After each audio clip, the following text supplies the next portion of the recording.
Estamos hoy con una invitada muy especial y sobre todo para hablar sobre un tema muy especial. Quiero presentarles a Alejandra Jiménez y estábamos aquí hace unos minutos hablando sobre su recorrido profesional y por qué se había enfocado en la programación neurolingüística.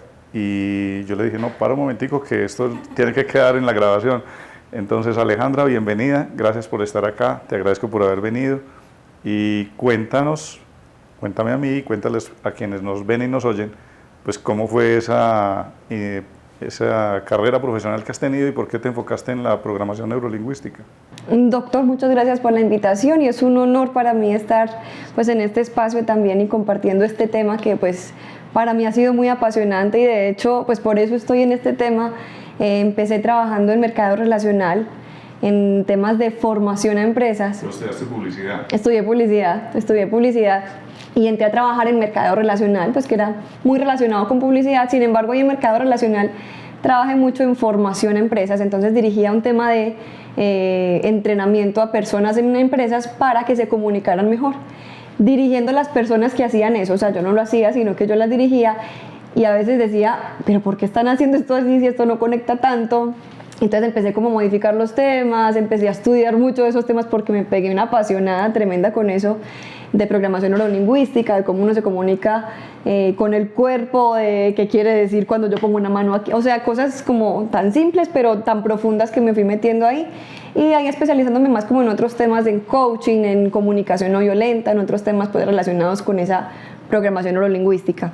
Y de ahí seguí, fue entrenando precisamente personas para que se comunicaran mejor, porque me di cuenta que es como una base en la vida para lo que sea. Entonces, en negociación, en el trabajo con las personas que no están negociando, pero que igual se están comunicando con otros, en la casa con la familia, en la relación con los hijos, cuando educamos hijos también necesitamos aplicar estos temas de comunicación. Entonces vi, esto es en el mundo entero hay que aplicar esto, incluso en temas políticos también hay que saber comunicarse, entonces... En todo. En todo. Es que la comunicación es un bebé, si no se comunica. Total.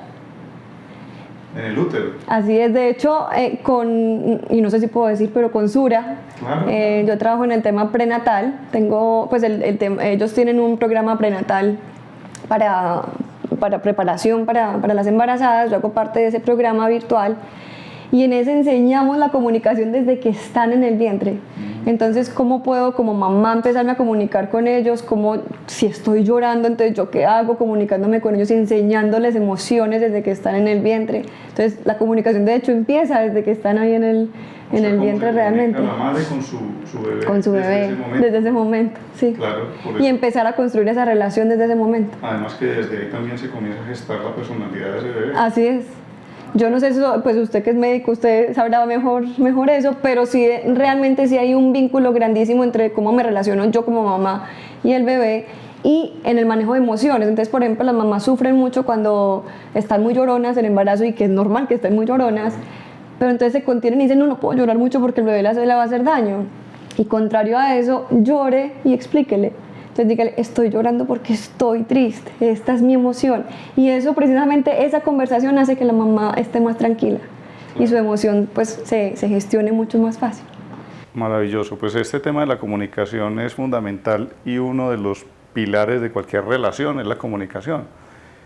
Nosotros en nuestro proyecto Mumbo, y por lo cual muchas personas en este momento seguramente nos están oyendo, no solamente en Colombia, sino en otras partes, y viendo médicos que están interesados en ejercer su profesión de una manera diferente, en sus propios términos, a su manera, pero dignificando también al paciente, porque yo cuando comencé con este proyecto pensaba, yo dije, no, es para los médicos, y no, es para los pacientes, porque son ellos los que se van a beneficiar de que esos médicos cambien en algunas conductas, adapten sus conocimientos, aprendan a comunicarle los conocimientos al nivel del paciente, no estar hablando de esa manera así, wow, como súper científica, técnica, que no me entiende nadie, sino al contrario. Entonces, pues el objetivo que tenemos el día de hoy, que vamos a hablar sobre empatía principalmente, es fundamental para cualquier relación, como lo decimos, y también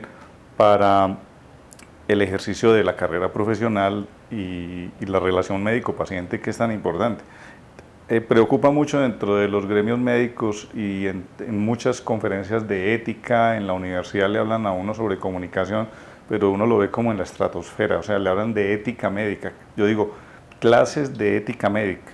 Eso, o sea, uno tiene ética humana, eso no es médico, eso es de todo el mundo. Y la parte de la empatía, pues a mí me parece que es como la prevención de la mala relación médico-paciente. Es tener empatía, es prevenir que sucedan cosas posteriormente.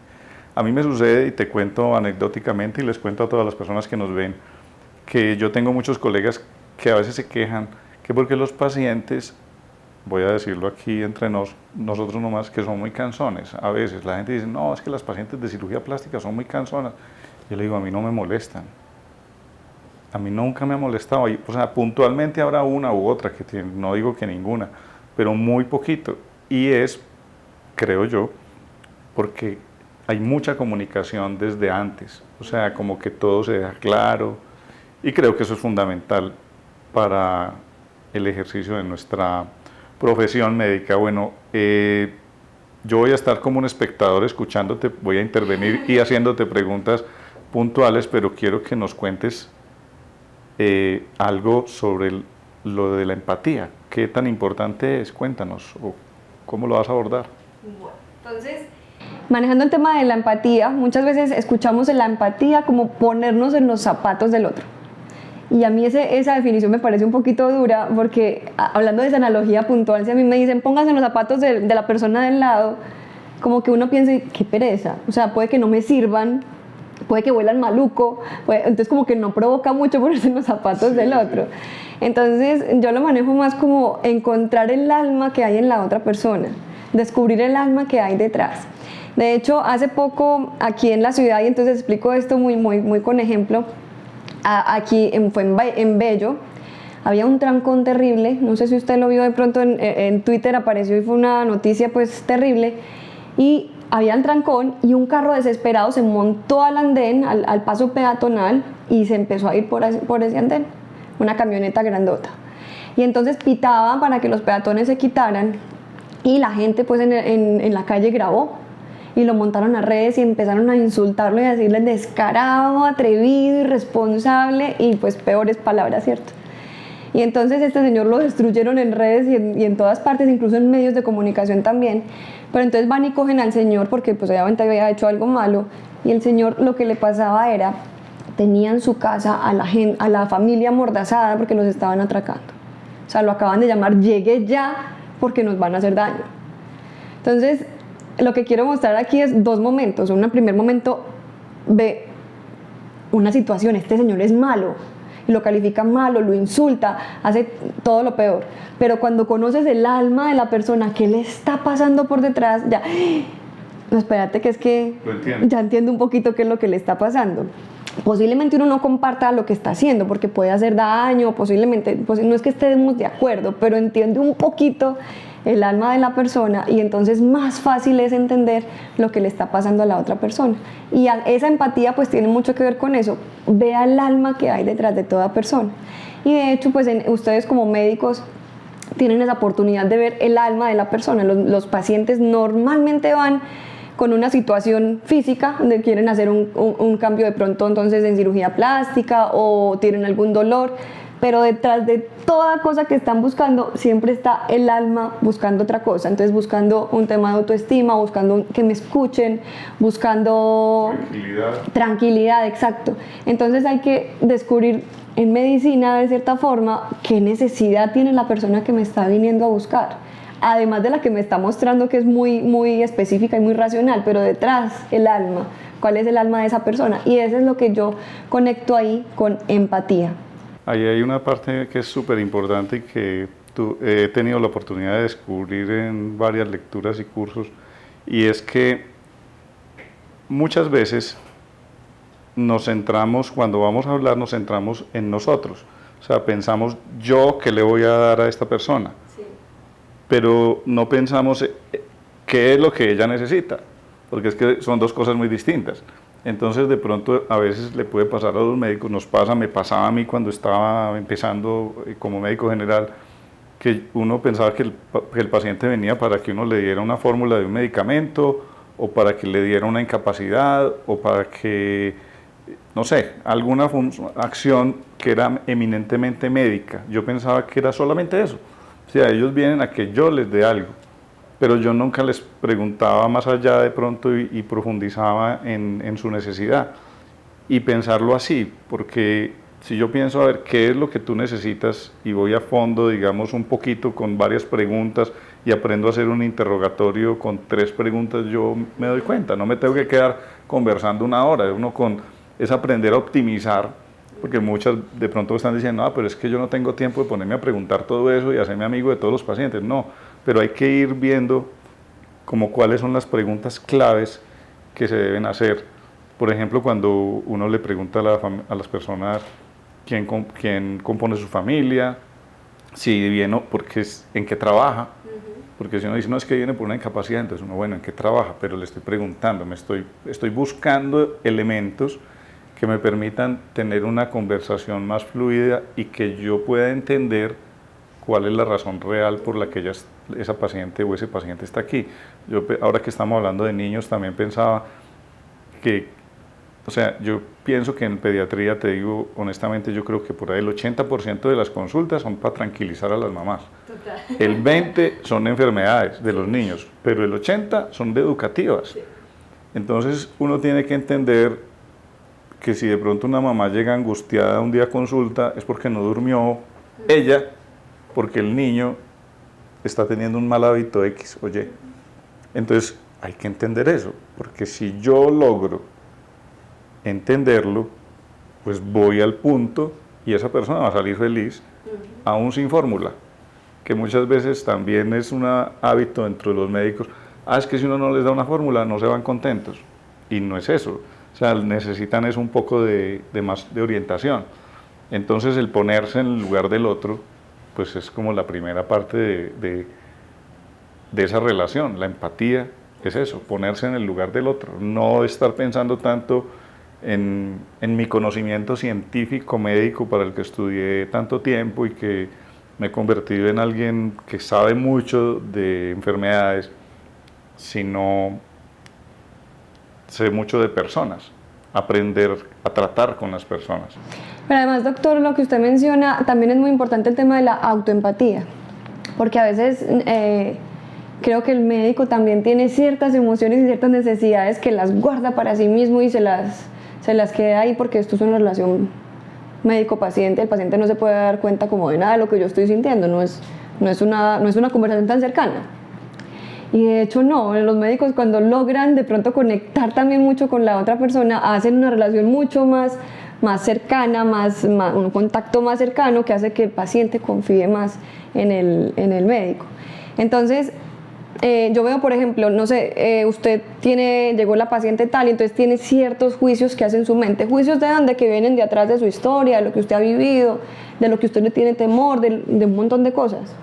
Entonces tiene esos juicios que hacen que usted se sienta bien o mal en esa consulta, o que quiera seguir, que quiera parar, que quiera que la señora no hable mucho, ¿cierto? Entonces ahí también es tener autoempatía y empezar a pensar, ¿yo por qué siento esto? ¿Y yo qué estoy sintiendo? ¿Me siento incómodo en esta consulta? Pero eso es pues obviamente aquí pensado, eso no es en relación con ella. Pero cuando uno hace ese análisis de uno mismo, uno actúa diferente. Y le pongo el caso, si uno está en la calle, entonces uno está en la calle y se le atraviesa un carro. Lo normal que uno haga mentalmente es decir, usted hijo de madre o este hijo de tantas, y lo insulta, entonces naturalmente sale eso. ¿Cómo hago la autoempatía? ¿Yo qué estoy sintiendo? Miedo. Esto me produjo miedo. ¿Por qué me produjo miedo? Porque es que casi nos accidentamos.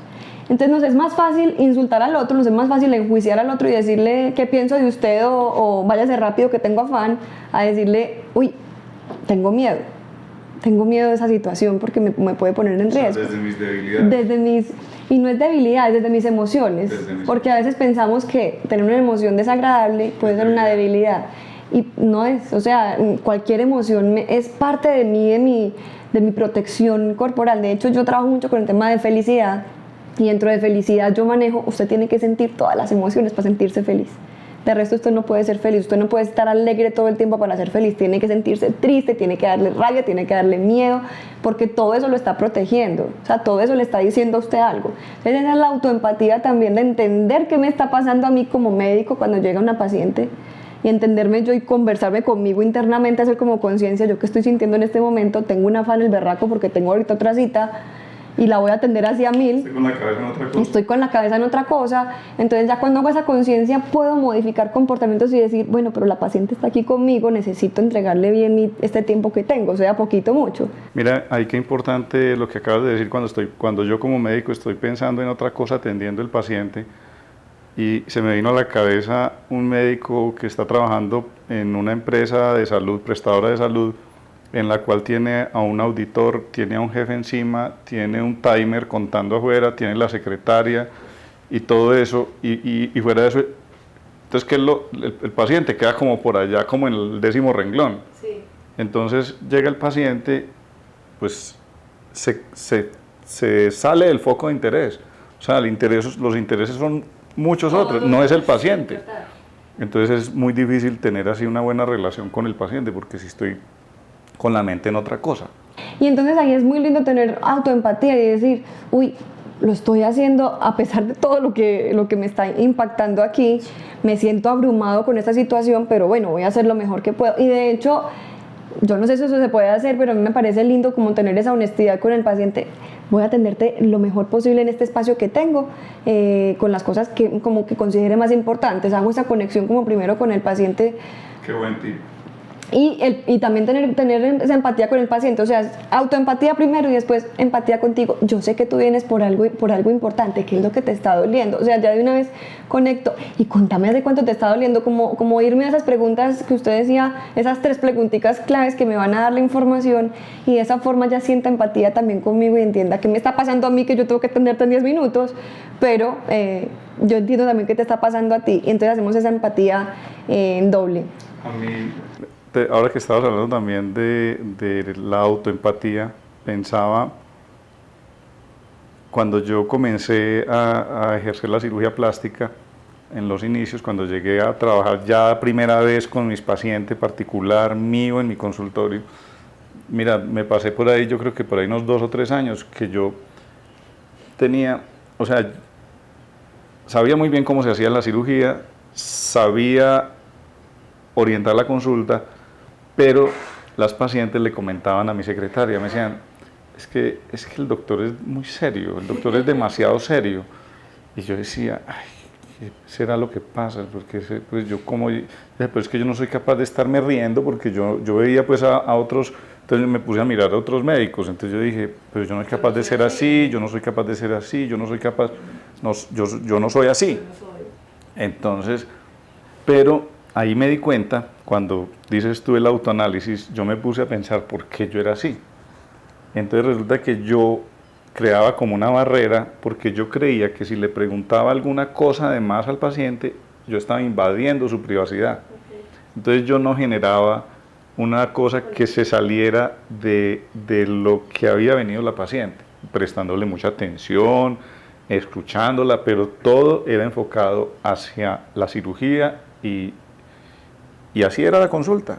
Pero entonces yo me di cuenta, yo dije, debe ser, claro, falta que me relacione mejor con las personas. Y entonces yo empecé a cambiar gradualmente, muy despacio, la verdad, porque desafortunadamente yo no tuve la oportunidad que están teniendo los que nos están viendo de hacer un curso o escuchar un podcast donde me dijeran, mire, es que lo que usted tiene que hacer, lo que le está pasando es esto y esto, eso sucede normalmente, pero eso se puede cambiar. Y para eso estamos acá. Entonces, eso de ponerse en los pies, en los zapatos del otro, pero entonces antes de eso también autoevaluarse cuáles son mis fortalezas, mis debilidades, qué es lo que a mí me gusta, no me gusta, por qué soy de una manera, por qué soy de otra, y ir como decantando lo que puedo utilizar y lo que no es necesario utilizar, pues es fundamental. Y ahora, también antes estábamos hablando sobre la diferencia entre transacción y relación, que hablábamos de cuando llega el paciente y el médico va directo al grano, como se dice, pues mejor dicho, no quiere hablar de nada, Y eso me pasaba a mí, y uno bloquea la relación. Y si bloquea la relación, como que no sigue, ya no hay forma de devolverse. Entonces ahí es que tratar de abrirla, ¿no? Entonces van dos tips bastante importantes que has dicho. Doctor, y dentro del que está mencionando, y si yo le contaba ahorita que había tenido como una experiencia donde llegué donde un médico y me decía, ¿qué necesitas? Apenas entré, y ni siquiera me miró, sino que siguió escribiendo, ¿qué necesitas? Y efectivamente yo sentía como que había entrado a hacer una transacción, como si fuera a comprarme un paquete de papitas en una tienda, y realmente yo creo que es un momento diferente de médico-paciente. Entonces, yo creo que ahí también, y conecto con lo que a usted le pasaba entonces antes con sus pacientes, tenemos un temor terrible a enfrentar las emociones que no son tan agradables. Entonces yo veo, por ejemplo, las mamás tienen un niño llorando y dicen, ya, no pasó nada, ya, calmadito, ya no llores más. Tratamos de cortar la emoción rápido porque es una emoción que no es agradable, o sea, una emoción que uno quiere cortar inmediatamente. Y eso es el bebé de uno. Ahora imagínese con un paciente que de pronto se le encharcan los ojos y uno dice, sálgase ya de ahí, ¿yo qué hago con eso? ¿Yo cómo manejamos esta conversación? ¿Qué hago yo? Sí. Y resulta que esa conexión emocional cuando pasa es mágica. Si usted logra que su paciente tenga la confianza de llorar con usted, mejor dicho, eso ya formó con usted un vínculo tremendamente fuerte. Lo que pasa es que nos da mucho miedo y nos han enseñado de pronto a evitar emociones. De hecho, desde que estamos muy chiquitos nos enseñaron, y eso fue programación neurolingüística, entonces a los niños les dijeron, no llore porque se ve como una niña. Y a las mujeres nos enseñaron, brava no porque se ve como una niña fea. Entonces nos enseñaron eso y es programación, y de hecho nos da dificultad cuando somos adultos. Al hombre le da dificultad expresar la tristeza normalmente y a la mujer le da dificultad expresar la rabia normalmente. Y son emociones de las que huimos. Entonces, cuando estamos en consulta y vemos emociones en los pacientes, somos, tranquilo, quédese tranquilo porque yo qué hago con esa emoción, no la sé manejar en mí ahora, en usted. Pero es bien lindo abrir la oportunidad a enfrentar emociones y encontrar emociones en el otro. De hecho, viniste a hacerte una cirugía, pero ¿qué emoción estoy encontrando en ti?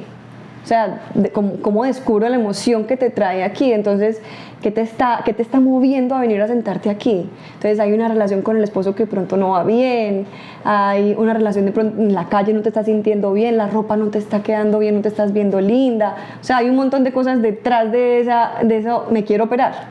Claro, es la sensación. Exacto. Lo que la persona siente, ya pues uno verá si lo puede resolver o no. Pero de todas maneras saber qué es lo que la persona siente, porque eso es lo que ella quiere curar. Eso es lo que ella siente, sí. Claro, porque digamos que si el niño no duerme, o si yo no duermo, si yo no paso una buena noche y estoy con ciertos síntomas, pues ¿qué es lo que yo quiero resolver? Quiero dormir toda la noche. Sí. Entonces, más allá de que el médico se enfoque a decirle cómo es la fisiopatología del ronquido y de la apnea del sueño y cuáles son los exámenes para hacer el diagnóstico, es decirle, te voy a ayudar a dormir mejor. Pero yo creo que antes de te voy a ayudar a dormir mejor, porque esa ya sería la solución, contame, ¿y cómo te estás sintiendo sin dormir? Y tu esposo te está ayudando a eso. Y ya, ¡ay, me estás escuchando! Sí. ¿Estás entendiendo qué me pasa? Ya con entender...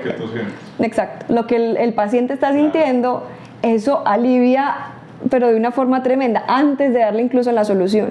A veces incluso en comunicación usamos mucho eso. Cuando conversamos tratamos de responder rápido lo que el otro está diciendo. Y nos enseñamos en programación y en comunicación no violenta y en estas cosas que yo he estudiado es no responda inmediatamente, indague por lo menos incluso 3 veces.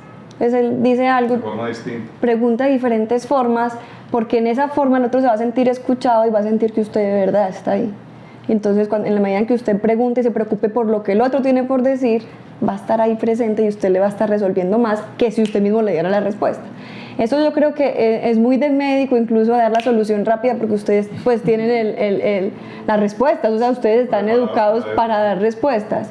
Y entonces es lindo parar, listo, no voy a dar la respuesta inmediata, voy a indagar un poquito más sobre lo que me está contando y después le doy la respuesta que va a tranquilizar eso que me está... Pues yo creo que eso haría la gran diferencia entre 2 médicos, y eso es lo que suele suceder cuando tú tienes la oportunidad de pronto de escuchar a otras personas o tú misma ir donde un médico y otro y vas donde uno y empiezas a decir, pero yo veo este de una manera, veo este así y veo este así, o sea, y les encuentras, y de pronto cuando vas a saber por qué, dices, es que este me está indagando, este me preguntó, se preocupó por mí.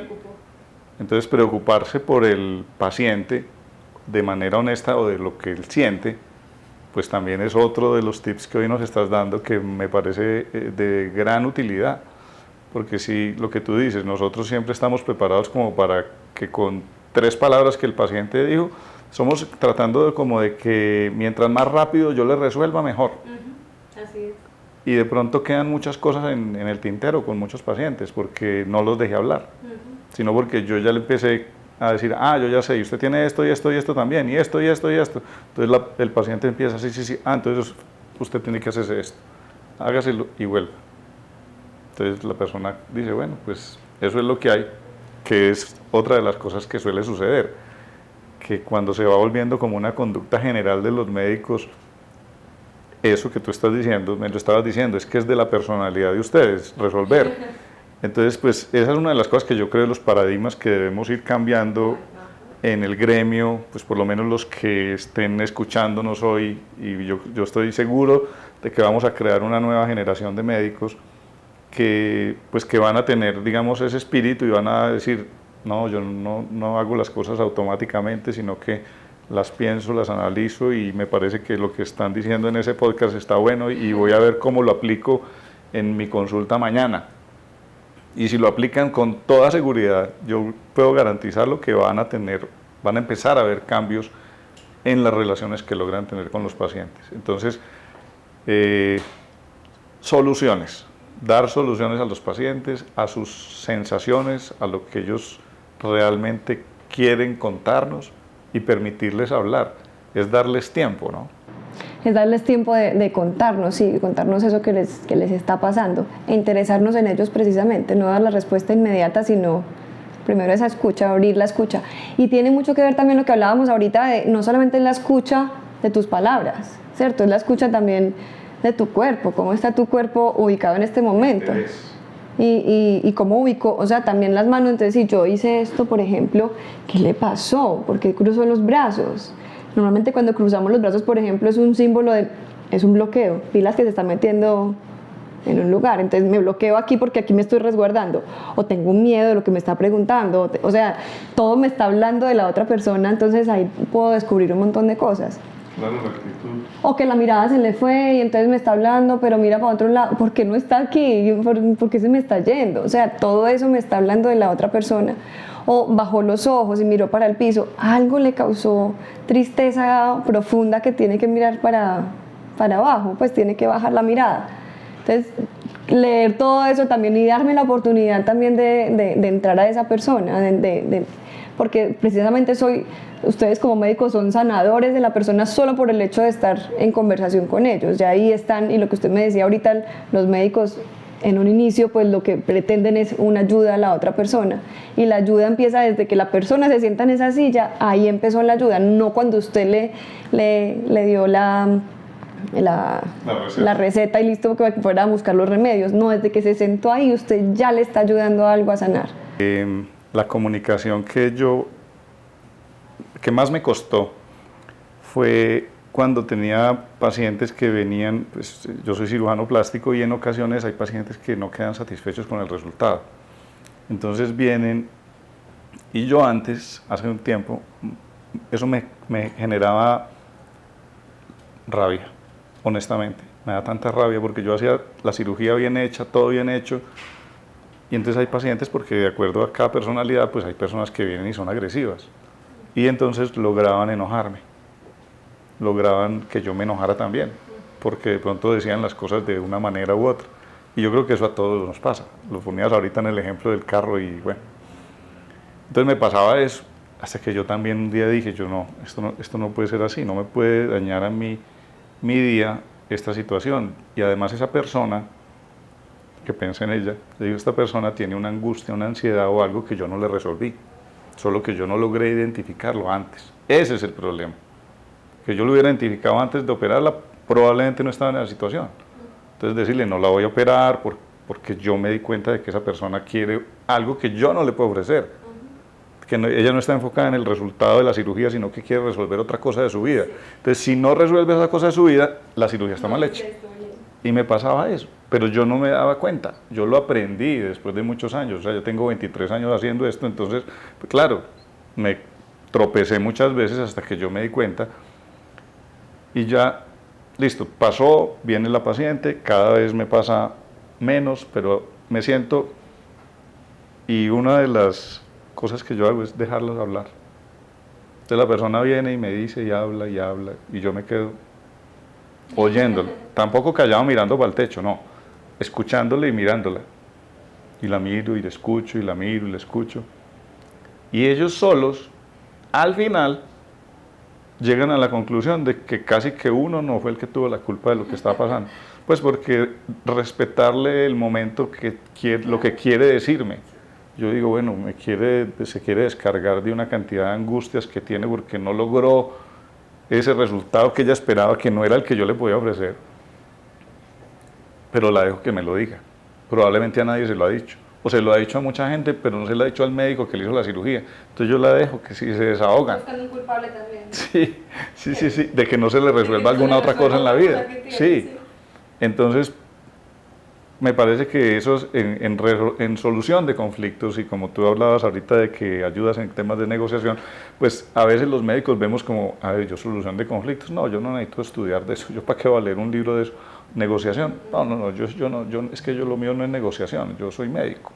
Entonces, uno lograr fortalecerse en este tipo de conocimientos, también como médico, me parece que es enriquecedor. O sea, cuando yo empecé a ver eso, que me demoré mucho rato, y empecé a leer y a estudiar sobre eso, empecé a darme cuenta también que yo podía controlar esas situaciones, o manejarlas más que controlarlas, o saberlas dirigir. Me parece que eso es súper valioso y fundamental en cuanto a negociación y conflictos. Y en eso que usted está contando, hay un punto importante, y en programación neurolingüística lo manejamos mucho, y es el rapport. El rapport son las neuronas espejo. Entonces todos tenemos neuronas espejo. De hecho, por ejemplo, usted y yo que estamos aquí conversando, estamos en rapport en este momento, y lo podemos ver en el cuerpo. Mire, tenemos la pierna cruzada igual, empezamos a hacer espejo usted y yo. Alguien está dirigiendo este rapport, no sabemos en este momento quién, y eso es muy difícil pues uno darse cuenta quién normalmente. Pero esto pasa en las relaciones del día a día. Entonces, si usted ve en un restaurante, por ejemplo, una pareja conversando, usted va a ver que se mueven casi como espejos. Es decir, uno sube la mano así y el otro que también la pone así. Si están conectados, si están peleando, están cada uno por su lado. Y eso es lindo verlo, y es lindo hacerlo como consciente, verlo en las personas. ¿Qué pasa cuando llega una persona de pronto brava a la consulta? Entonces yo estoy bien hoy, estoy tranquila como médica, estoy bien tranquila, y llega la paciente brava. Entonces, ¿qué puede pasar? O que ella se conecte con mi estado, o que yo me conecte con el de ella, si nos conectamos, ¿cierto? Entonces, ¿qué hay que tratar de hacerlo muy consciente? Listo, yo no me quiero conectar con el de ella porque no me gusta, entonces empiezo por respirar yo, para que ella se empiece a conectar con el mío. ¿Sí? Entonces hacemos el ejercicio. Yo he hecho este experimento porque en entidades de salud me trabajo con personas de EPS y en servicio, pues que les llega mucha gente brava. Bueno. ¿Cierto? Entonces dicen, es que aquí todo el mundo llega bravo, todo el mundo llega con afán, todo el mundo llega que porque atendió a aquel primero y no me atendió a mí. Y entonces y así me cuentan la historia. Entonces yo les digo, bueno, ahora cambio la cara, sonría y me cuentan la misma historia. Cuando me cuentan la historia ya baja un poquito el tono. Total. Entonces hacemos el experimento y les digo, listo, usted va a mantener esta cara que puso en este momento, va a respirar, tranquilícese, y vamos a coger 10 personas. No importa cómo lleguen, usted va a mantener su tranquilidad. Si necesita respirar profundo porque llega alguna de pronto cargada, usted mantiene su tranquilidad. ¿Qué va a hacer usted? Marcar su estado en las personas, no al contrario. Entonces lo que hacen ellas precisamente es controlar ese rapport. Porque lo que pasaba normalmente es que llega una persona brava y ellas se conectan con esa persona brava. La siguiente llegó amable, pero ellas, como estaban conectadas con la anterior, pues conectan a esta persona con la bravura, y entonces el resto todos llegan bravos. Claro. Aunque no hubieran llegado, porque ella está haciendo rapport con la gente de esa forma. Además que ellas están a la defensiva siempre, entonces es como... Exacto, viene otro bravo. Mientras que si están tranquilas y pueden mantener esa serenidad, pues transmiten al paciente esa serenidad. Puede que llegue bravo, entonces, sí señor, lo entiendo. Yo entiendo que usted quiere que lo atendamos rápido, es supremamente claro para mí, vamos a hacer lo posible por hacerlo. Y trato de calmar a ese paciente, de tener la empatía para entender qué le pasó. Ay, claro, es que llegó tarde, es que el señor no tuvo transporte hoy, le tocó venirse no sé. Pero hacer esa empatía y decir, yo lo entiendo, yo sé qué le pasó. Tranquilo que voy a hacer lo posible por atenderlo lo más rápido posible. Y no me conecto con su bravura de decir, es que ¿por qué no me atienden rápido? Porque ahí me voy a conectar con su emoción. Entonces voy a hacer rapport con él y no me va a gustar el resultado. Como dice uno, desarma a la otra persona. La desarma, porque ella viene como para pelear y como dicen, para pelear se necesitan dos. Sí. Entonces si uno no pelea, sino que dice, ¿quiere que le ayude? ¿Cierto? Porque quiere que le ayude, porque si vino agresivo, pero pues, ¿quiere pelear o quiere que le ayude? Sí, exacto. Entonces, pues yo le puedo ayudar. Yo creo que eso es fundamental. Y hablando, dándole un viraje ligero al tema, pues estamos hablando de conversación, de empatía, y en muchos de nuestros episodios de nuestro curso y en los podcasts hemos hablado sobre las ventas. Sí. Palabra que a los médicos nos da como alergia porque nosotros no creemos que es que nosotros vendemos nada. Pues primero, antes de yo decir qué es, ¿cómo lo ves tú, que no eres médica? ¿Cómo lo ves? Cuéntame. Y con tu concepto de ventas, cuéntame a ver qué ves tú eso. Doctor, esa sensación que tienen los médicos, yo también la tuve mucho tiempo y le tenía un temor terrible a las ventas. De hecho, mi mamá fue vendedora toda la vida. Yo decía, yo no quiero ser vendedora nunca. Le tenía ese mismo temor que veo en los médicos, porque veía una venta muy de sí o no, ¿cierto? Ya lo voy a explicar porque hoy tengo una agencia de seguros y las ventas me encantan. Cambié le di ese viraje porque entendí que las ventas no necesariamente es cómpreme esto, sí o no, sino que es una cosa más relacional, es de sentarme a conversar y a usted qué le pasa, a usted quién es, usted cómo vive su vida, y cuando entiendo todo eso y la persona se conecta conmigo, ni siquiera tengo que ofrecerle nada, él ya sabe, ay, ¿vos en qué trabajas? En seguros, ay, contame, yo necesito un seguro, y se fue solito. Vendí, pero es una venta relacional y esa es mucho la que manejan los médicos, realmente esa es la venta del médico en este momento. Entonces pensamos muchas veces, usted me decía ahorita, es que a veces nos sentimos acosados porque no hay tiempo de atenderlo, pero ese es el tiempo de la venta. O sea, cuando yo hago esa relación cercana con el cliente es cuando estoy realmente vendiendo, porque además no le estoy vendiendo a él solo, le estoy vendiendo a todas las personas con las que él tenga contacto, porque él va a ir a contar, no, médico querido, porque este médico todo el tiempo.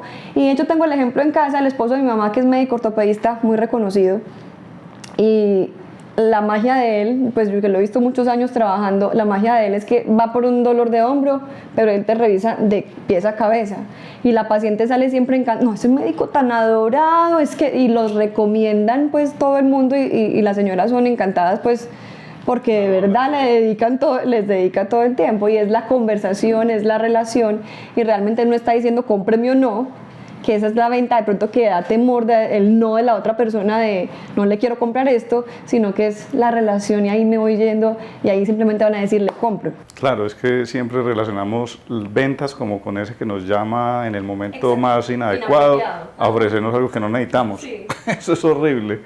En cambio, no, eso es terrible. Todo el mundo se siente agredido. O sea, yo no conozco a nadie que diga, ay, tan chévere, me llamaron de esa empresa de teléfonos a ofrecerme un seguro.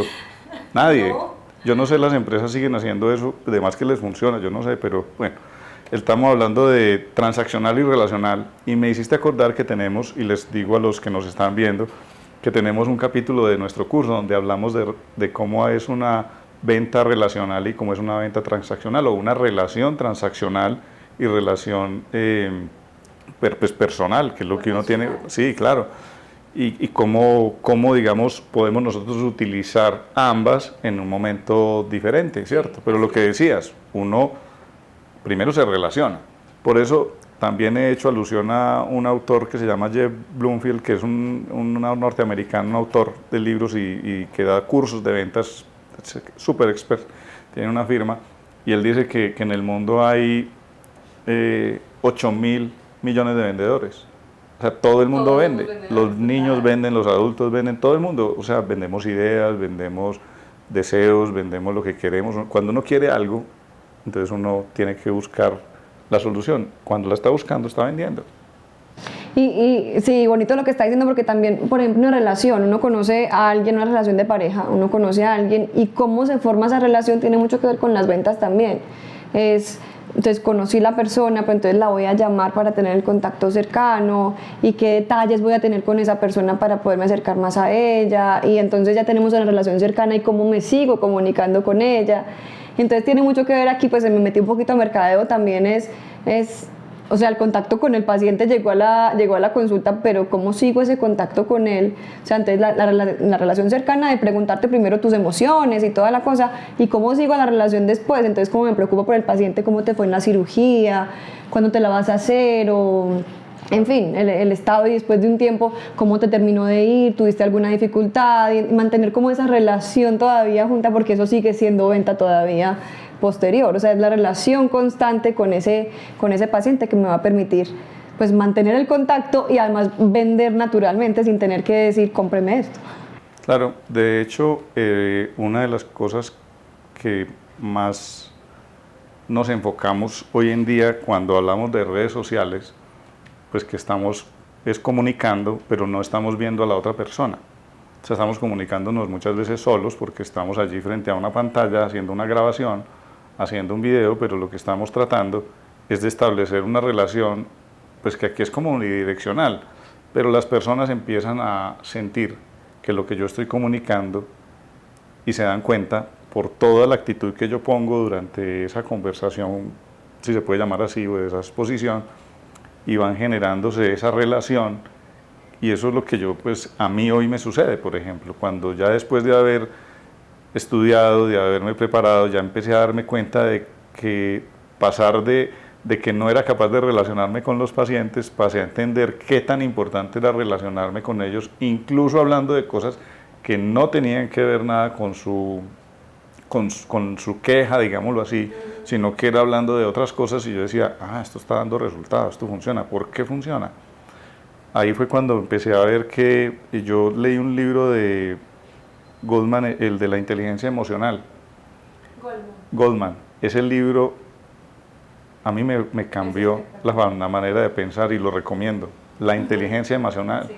Porque empecé a entender que es que no todos entendemos de la misma manera, no todos somos iguales, y pues eso está clarísimo, pero que hay diferentes formas de entender. Entonces, cuando uno dice, yo soy pero hay 9 más, y yo logro identificar esas otras 9, estoy pensando en los 9 arquetipos de personas que pueden existir, y yo sé qué es lo que a esa persona le gustaría escuchar, pues ahí es donde se puede generar una mejor relación, o una mejor venta, como se pueda llamar, pero mejor una relación, como le estamos poniendo, entre el médico y el paciente. ¿Lo conoces el libro? ¿Lo tengo claro? Me encanta, me parece espectacular. Yo te pregunto una cosa, hablando de PNL, ¿cómo ves tú esa relación de la programación neurolingüística con los médicos? ¿Qué tantos médicos tú dices o has identificado o has logrado? Veo que trabajas en Suramericana, y allá me imagino que tienes contacto con muchos, y ves, pues estamos dirigiéndonos a médicos. Yo quisiera que tú, no sé, fuera de todos los tips que nos has dado, que han estado súper valiosos, ¿qué más nos pudieras decir cómo le puede aportar esa programación neurolingüística a la empatía que se puede crear con los pacientes? Bueno, creo que por conocimiento de programación neurolingüística no muchos médicos manejan esto. De pronto tienen una habilidad carismática de tratar la gente y propia, natural, pero en general los médicos no es común que se metan en esto, y por eso yo creo que los que lo hacen el gran diferenciador, pues tienen ese gran diferenciador porque entienden un montón de cosas que hay ahí en la programación. Como que es importante lo que usted decía ahorita, por ejemplo, las cosas no pasan, las cosas no son, sino que son según lo que uno sea, lo que uno haya vivido. Entonces, lo que trae la gente son interpretaciones, no cosas que son, ¿cierto? Y al uno entender eso, pues entiende un poquito a la persona que viene ahí. ¿Qué en programación neurolingüística nos puede servir en el contacto con paciente? Entender que si todos tenemos diferentes formas de aprender, de entender, de comunicarnos. Entonces veíamos, y esto de pronto lo han escuchado, y hay personas que somos más auditivas, más visuales, más kinestésicas. Y entonces cuando yo, por ejemplo, como médico le digo un montón de cosas al paciente que tiene que hacer, y no se las escribo, pero el paciente es visual, se me enredó completamente, el paciente se me fue. Entonces, ¿qué tengo que hacer? Darme cuenta, esta persona, ¿qué puede ser? ¿Puede ser más visual, auditivo, kinestésica? ¿Cómo me doy cuenta?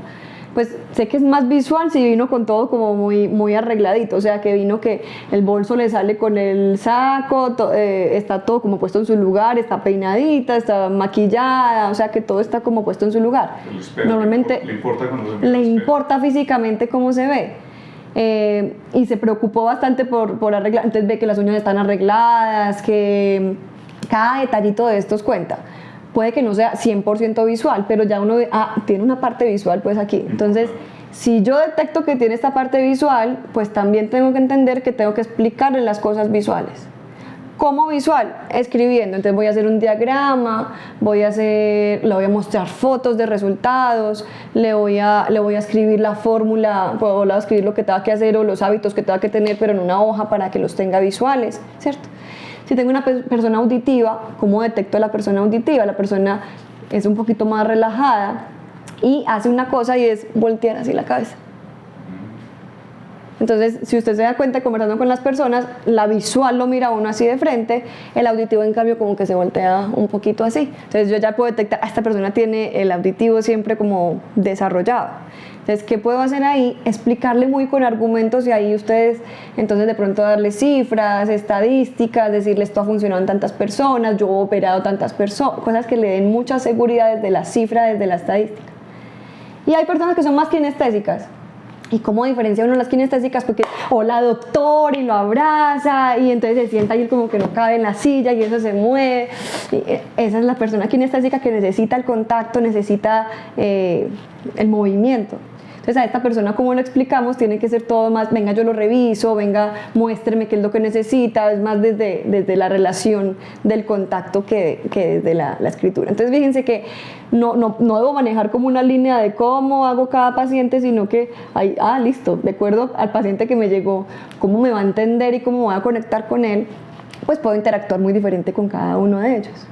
Eso desde el canal de comunicación, y eso me genera más conexión con la persona. De hecho, con lo que hablaba ahorita el rapport, hago mucho más eso. Cuando la persona es visual y yo me comunico de forma visual, entonces le digo, veo que tienes esta necesidad.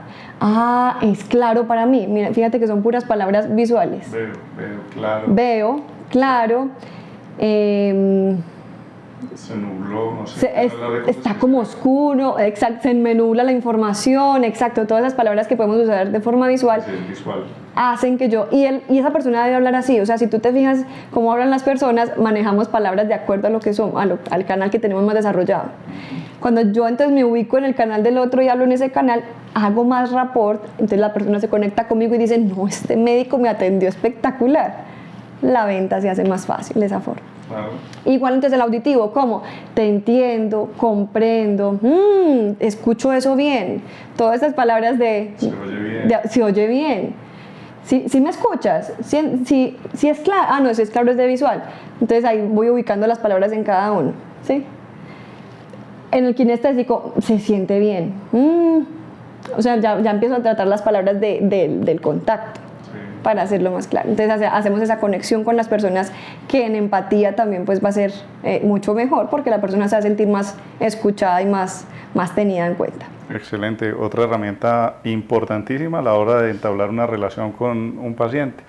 Saber cuál de esas tres tendencias es la más predominante en cada uno, porque todos tenemos como una mezcla y un poquito de alguna, pero hay una que predomina. Lo mismo que en los perfiles de personalidad también. Pero de pronto a veces, yo creo que de pronto si alguno nos está escuchando, entonces a ratos los médicos cuando trabajan para entidades, de pronto empiezan, no, pero es que eso son muchas cosas que me están diciendo, y yo cómo voy a hacer, yo mañana yo no tengo tiempo de eso, no tengo tiempo. Eso es una cosa que hay que cuestionarse. Si no tienen tiempo, van a tener que sacarlo, buscarlo y encontrarlo, y tal vez si comienzan a ejercer su carrera en sus propios términos, van a tener tiempo para eso, o sea, tiempo para capacitarse en otras cosas, para entrenarse en otras cosas, y de pronto atender los pacientes como quisieran atenderlos, o sea, invertir el tiempo necesario para sentarse con ellos, crear una relación, lograr que haya un cambio de conducta en esa persona, pero no solo en ella, sino en la comunidad que hay alrededor de ella, porque esa persona se convierte en un multiplicador que va a traernos a muchas otras personas de alrededor y van a decir, vayan allá, vayan donde ese doctor, vayan donde ese doctor, que es muy bueno. Ella no va a saber de pronto explicar por qué es tan bueno, o cada uno lo puede explicar de una manera diferente, pero la verdad que si lo dice es porque logró conectarse, porque se logró conectar de la manera adecuada. Probablemente si otro va a tener ese mismo concepto. No, vaya donde ese doctor, y eso es lo que, si es que en sus propios términos, estimados colegas, es poder dedicarle el tiempo suficiente al paciente y poder resolverle a su paciente su problema de salud, que es para lo que estudiamos, pero además para crear relaciones con ellos, pues son herramientas las que hemos dado el día de hoy fundamentales, y creo que van a ser de gran utilidad para muchos. Y lo que queríamos hoy pues era inquietarlos de pronto a estudiar un poco, a que escuchen otra vez este podcast, pero ya si lo hicieron de pronto manejando o haciendo ejercicio, entonces ahora lo devuelven, lo ponen en una velocidad un poquitico más rápida y vayan tomando apuntes. Y después empiezan a mirar cómo es que pueden lograr fortalecer esos conocimientos, fortalecer estos aprendizajes. O si no, también pues para eso tenemos nuestro curso en el que tocamos un poco más profundamente cada tema, y existe pues mucha bibliografía que pueden ustedes acceder si son lectores, si no son de estar escuchando, sino que son más lectores y tienen el tiempo para leer. ¿Qué les podríamos recomendar, Alejandra? Doctor, a mí de PNL no me gusta mucho recomendar, porque en PNL es una cosa muy práctica, que uno aprende más en la práctica. Sin embargo, si les quiero recomendar un libro, bueno, Inteligencia Emocional para mí es también uno que debe ir. Total, David Goldman es el autor. Inteligencia Emocional, ese libro es uno de los que uno tiene que... David Coleman. Y tiene un curso, él tiene un curso online. Ahora estamos en la etapa del digital, pues tiene un curso, yo no lo he hecho, pero debe ser una cosa espectacular. Entonces esa es una muy buena recomendación. Y otro que me encanta y creo que nos puede servir a muchos, me salgo un poquito y hablábamos de la comunicación no violenta, se llama CNV, Comunicación No Violenta, de Marshall Rosenberg. Es absolutamente espectacular. ¿Qué hizo él en ese libro? Él explica cómo manejar un conflicto, pero un conflicto grave, y aplica esto a cosas pequeñas como del hogar, del trabajo y todo, y dice, si funcionan conflictos grandes de guerra, esto en casa funciona perfecto. Y de hecho sí, cuando uno aprende el método del que él habla ahí en comunicación no violenta, aprende uno a comunicarse de manera muy asertiva, y por ejemplo con un paciente puede comunicarse pues mucho mejor y hacer mucha mejor empatía. Pues muchas gracias, Alejandra, por haber aceptado esta invitación. Creo que hemos tocado una cantidad de temas de los cuales creo que en cada uno podría hacer solamente, en cada uno podríamos hacer un podcast, pero de todas maneras estamos haciendo como una paneo, digámoslo así, por el tema de la programación neurolingüística, y más que todo hablemos de comunicación. Es de comunicación. La programación neurolingüística pues es una tendencia, una ciencia, bueno, muchas cosas, pero es comunicación, cómo comunicarnos, y sobre todo cómo los médicos podemos ejercer nuestra profesión, nuestra carrera de otra manera diferente, logrando tocar más que el cuerpo de las personas, sino el alma. Entonces, por eso estamos aquí, y muchas gracias a todos los que nos han escuchado, y síganos escuchando en nuestro podcast Mumbo. Un fuerte abrazo para todos. Gracias, doctor. Y a todos, gracias.